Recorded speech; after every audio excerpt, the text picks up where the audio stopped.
Well, I'm Chris, and this is my compact fuse block or auxiliary fuse block installation video. So this is the first mod we're going to do to the Jeep. So the point of running one of these is so that you don't have a whole bunch of wires from your amplifier, fog lights, whatever, going back to this positive side of the terminal and have a whole bunch of wires hanging off. So this company makes high quality stuff. This one only has 4 circuits. We need one for the KC long range lights, and we need one for the power door locks. We're putting power door locks with a little clicker on this Jeep. So one of the hardest parts is actually figuring out where you want to mount this. I would typically mount it in somewhere right here by the current electrical boxes and the battery. We're probably going to end up mounting it right there. So the first setup we're doing it on is just a regular Jeep. We don't have any accessories wired to it, so this would work for any kind of car, truck, it does not matter. For some reason you have a winch on your vehicle, I'm going to have timestamps to fast forward in the video. I had to take these off to clean them. So whenever you run a winch, you have to run these 2 big cables back directly to the battery. So we're pretty much just going to cut into this red one and we're going to wire a junction box into it. So the first thing we need to do is look on our battery. We see that we have 2 number 6 wires. This is a factory terminal. We need to find out where those 2 wires go. So it also has 2 6-gauge wires on the negative side. Since you're in there looking, go ahead and figure out where those go, just so you know. On this Jeep, you can't see it. One of them grounds to the engine block, and then the other one grounds right there on the firewall. So the reason you want to know where these wires are going, because on some vehicles they will actually have junction boxes that you can wire off of. We have this red wire, looks like it goes to the alternator to charge, and then the other red wire goes to the fuse box, and I guess back to the starter motor. I think that green thing is a fusible link.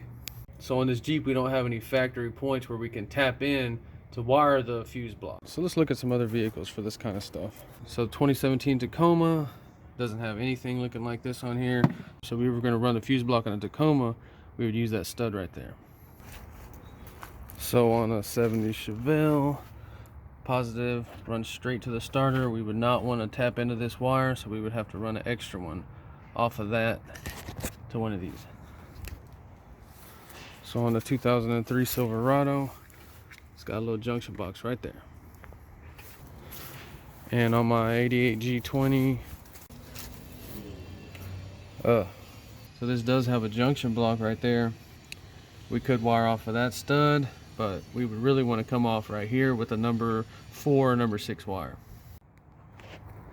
So on my 2017, I don't even know where to start. First thing we do, disconnect the negative side of the battery, and on this positive side we need to get that screw or nut all the way off because we're going to wire to that terminal.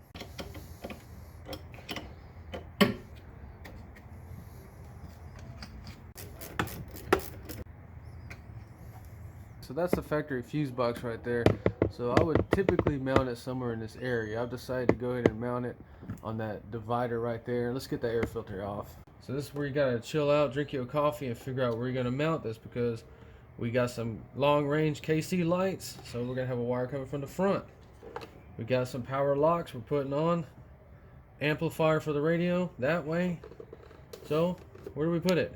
But when we do the winch, we're gonna have to add this, so I have to add 2 of these.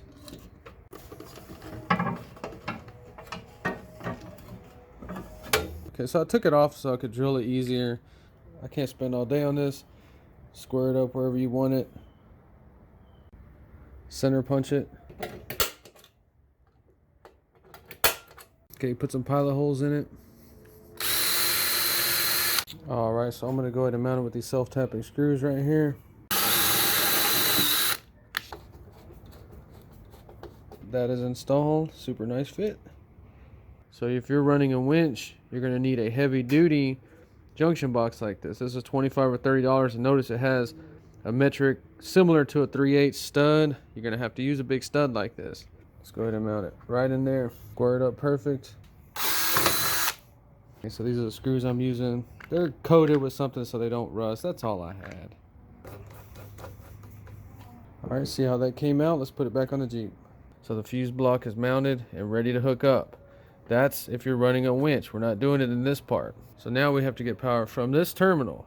We're going to run a wire and we're going to feed this right there. So let's look at our instructions. It says recommended positive feed 4 to 6 American wire gauge. Get in the habit of following instructions like this. We're going to run a number 6 I wish I had 4, but I don't have any. Okay, so I have some number 6 wire stranded right here. Notice the size compared to a 1/4 inch ratchet extension.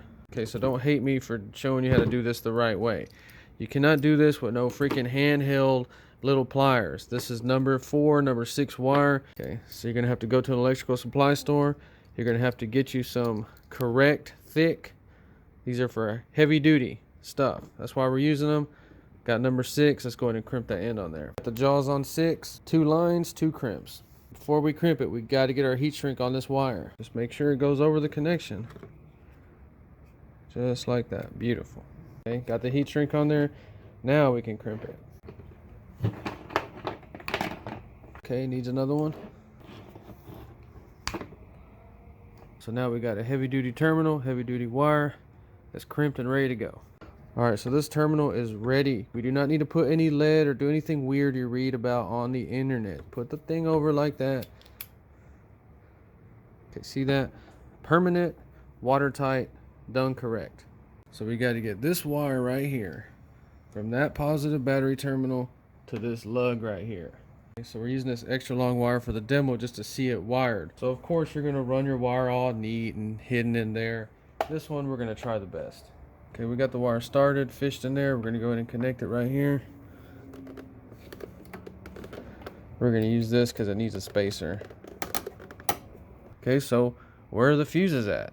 Well, where are the fuses here on the factory? If you want to add a fuse, you add a fuse to it. Alright, so this is ready to go ahead and tighten down. This is going to be permanent. Okay, so we got the wire connected. It's run under there alongside here. Now we need to wrap it with some of this, and we need to make the connection on the box.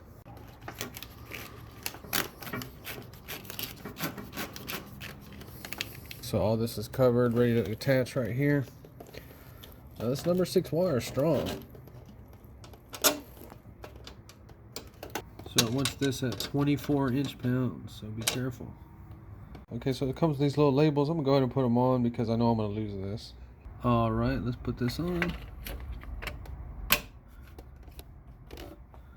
Everything looks good. So Blue Sea Systems, I'm going to be using plenty of your stuff in my videos. Thank you. So now when you're wiring stuff like alarms or an amplifier, you don't run a wire here with the terminal.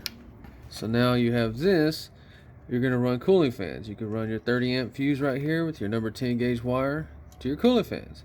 Amplifier for your radio, 10-15 amp, whatever gauge to your amp. Your fog lights.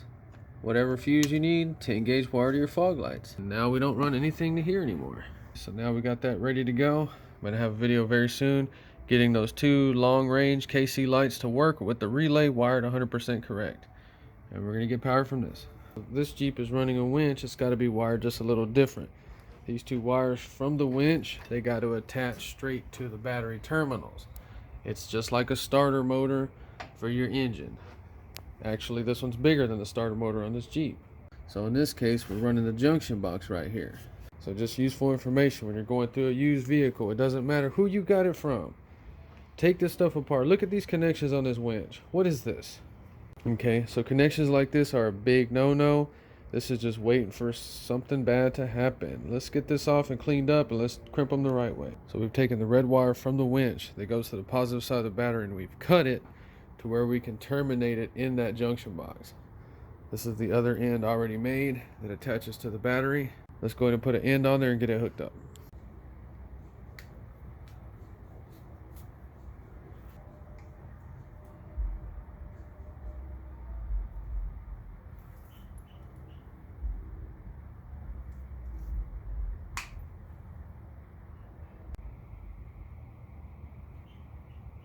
We're going to fish it down through there and connect it to that stud. Just like that. So now we're going to run this piece from the junction box to the positive side of the battery right here. Okay. So that one on there like that. And then we just ran it right there under the fuse box. The insulation is super thick on this wire. And right over here. So then we go and attach this to the battery terminal right there. And we can bolt this down tight. It's ready to go. So we're going to use the piece that we had connected right there. And we're going to cut it. And we're going to join it right there in that box. Now make sure you get the right connector. We need a bigger stud hole. Let's go ahead and get that wire ready. So we're just running a little short piece like that. Look for places that you can wire into. It's actually on this side. Should we loop it like that? No, we're gonna come out right here. Yeah, all these jobs, man, they take hours to do, but so you got to be careful which one you get. 5/16, 3/8. Okay, so just make sure you clock your terminals. They're not on there weird because you have to bend the wire. This wire is real stiff.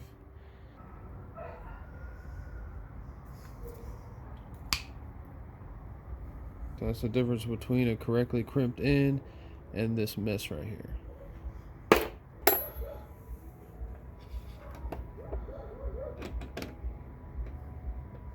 So that's all we're doing right there. So we got the lock washer, nut. Now this is a 17 millimeter. Okay, so just pay attention so you don't mash the wires down on something. These have to be like that to clear each other. Okay, tighten that pretty freaking good. Now that is ready to go, and if we need to wire another box like this, we can. Or if we want to upgrade that one, we just run a number 4, number 2 wire to a bigger box. But for right now, that's good to go. So then just tighten this one back down. Okay. So now we're connected straight to the battery. We can run whatever we want off of this and fuse right here. Okay, so the negative wire for the winch, I'll fix that connection too. So once you see it done, it's super simple and it makes so much sense. But this job is very intimidating because you're dealing with big battery cables straight off the battery. What do I do? So as long as the wire is not routed through a bunch of stuff, it really doesn't need this on it. So that wire will be fine left like that. So when you run the winch, you have to have the wires on the battery post like that. But after we cleaned them up and fixed the terminals, they look so much better now. This is a permanent setup that's staying in this Jeep. Hope I gave you a good understanding how to do that. If you enjoyed the video, please like and subscribe. Thanks for watching.